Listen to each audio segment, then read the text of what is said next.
What's up na naman guys?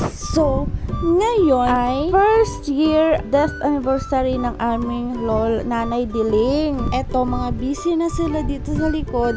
Tapos, nagsisimula na yung padasal doon sa loob. Tara guys, at tayo ay umikot doon sa loob. Ganito talaga dito sa probinsya guys. Nagtutulungan yung mga kapitbahay, yung mga relatives kung may okasyon doon sa isang bahay. Diba? Luto na yung lechon guys. Si Mambalong yung nagberek-berek. Ayan guys, yung mga nalutong mga putahe na guys. O diba madami. Tapos nandun yung nagdadasal. Nandito si Kyrie, siya yung bantay sa mga ulam.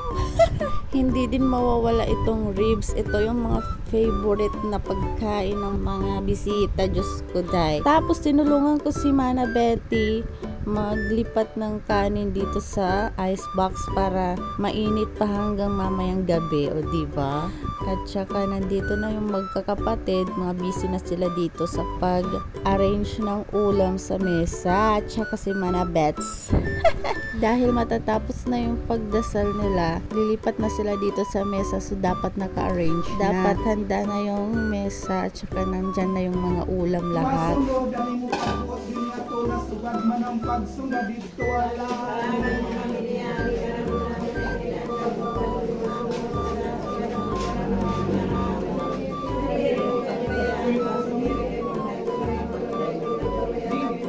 Magimaya, Ave Maria, anak puno kasing grasya. Atum sa ngalan sa Diyos na Ama, sa ngalan sa Diyos na Anak, sa ngalan sa Diyos na Espiritu Santo. Ikinigay na po na islo na rin, yung ating pasig sa ngalan ng Ama, sa ngalan ng Diyos Espiritu Santo. Amen.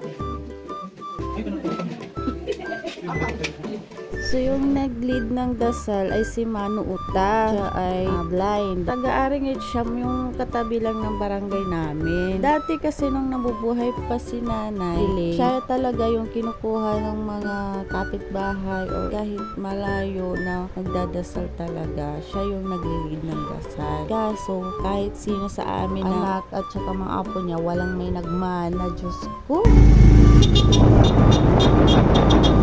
Ano na meron? Mga ngaroling na kami. Aray, muta na ikaman. Ay, Mengke, nasad? Ay, kanyari pagpang-uson. Ay, bagat tiyat ng lilibre, ano? Pupusdok na niya yan. At dahil kami ay nakita ng aming uncle na pulis doon sa kwarto na nakahiga lang. So naawa siya sa amin, pinabili kami ng San Mig Light. Kunwari nagpaawa-awa effect lang kami. Hello guys! Welcome to my vlog! Ano uri mo, Peng? Parang ite iya. Kanya ka na merong parang daan. Uy! Delikad. Ay, gasolina, hindi yung tampan. Kay malulong iya yan. So nagpunta naman kami ng sementeryo, dinalaw namin si Nanay Diling at nagdasal din si Ate Nini. Kami yung nagre-respond sa kanya. Pero natatawa kami kasi hindi ako pinag-video ni Auntie Nini. Tapos hindi namin tuloy nakuna ng video yung maling pag-response ni Mana Betty doon sa dasal. Diyos ko, tawa kami ng tawa kahit seryoso dapat. Ay, pato na pa tayo na rin. Hindi nakaka-exercise.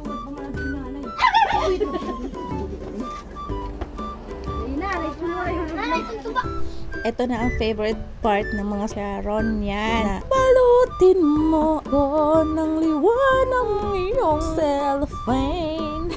So dahil dalawa lang dito si Lolo Papa at saka si Uncle na pulis, yung mga ulam na natira dito ay ipamimigay na lang doon sa mga tumulong. Nangyari ko bumba, ay mabuot ako. Ginawa na dito na inuwingit ng iligno. Lagi na bumba, dahil. O yun, di ba na naman ako ito? Halika ito ka yung bungaw yun.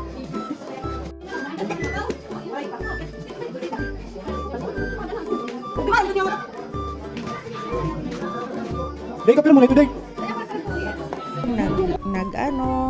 Nagluto, ng lechon, at saka yung mga yung mga nanghugas ng mga plato, mga ganun ba? Siyam na gabi kasi to may padasal. Ganon talaga sa probinsya, guys. Yung binabalot ni Mana Betty ay ibibigay yan sa mga nagluto ng mga ulam. Basta lahat ng mga tumulong, diba? So ito, guys, parang ang saya namin, guys, kasi first time yata to yung nagiinuman kami dito, o diba? We're happy together dito sa ancestral house namin. Wala! Ayun taong lahira ba? Gayran di mag-cosmet. Mga taga din ka mo, day. Ha? Wala man may kaong malahira. Wala, sige, siguro. Hindi. Yun ay mga mahiyaing mga pinsan ko, dahil Diyos ko, hindi man lang sila nag-uusap doon, kumakain sila.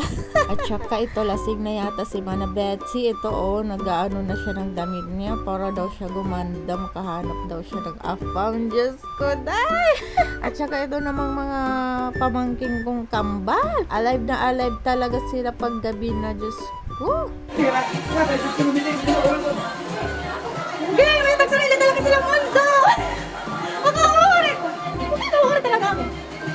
Andun na naman yung dalawa, hindi talaga sila nag-uusap. Hay, buti pa tong dalawang kambal, magkadikit talaga, hindi sila naghihiwalay. Ayan feel na feel talaga nila dito. Diyos ko, dahil nanonood sila ng cartoons, pinanood sila ng lolo pulis nila. Hoy, day, bangin nila ako.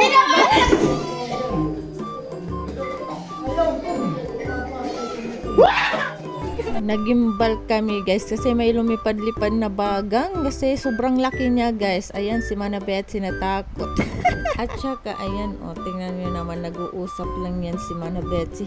Pero tingnan nyo, serious type siya ngayon, So, tabis na talaga lumalabas yung mga aswang ng mga friends ko. Ayan, kakadating lang nila, guys. Tapos, ito, yung kay nanay. Ayan, naubos na yung sunmig namin, guys. So, yung pinsang kong baka, nagtimpla siya na mojito, nilagyan niya ng Gatorade, at saka tang dalandan.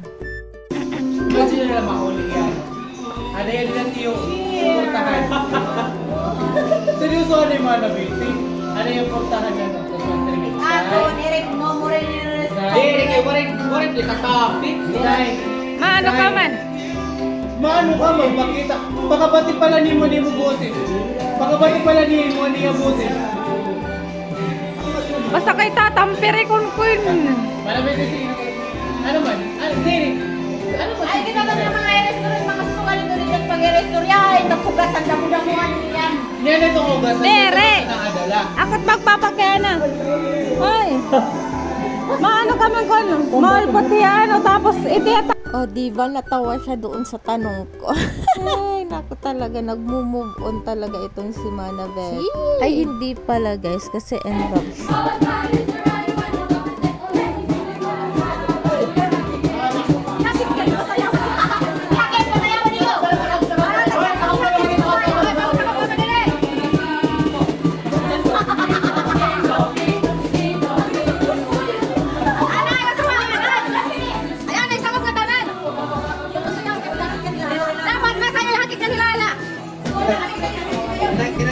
Kilala. Oo, mag-twerk!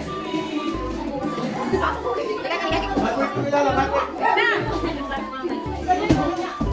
Hindi na!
kaya mama kay kasat.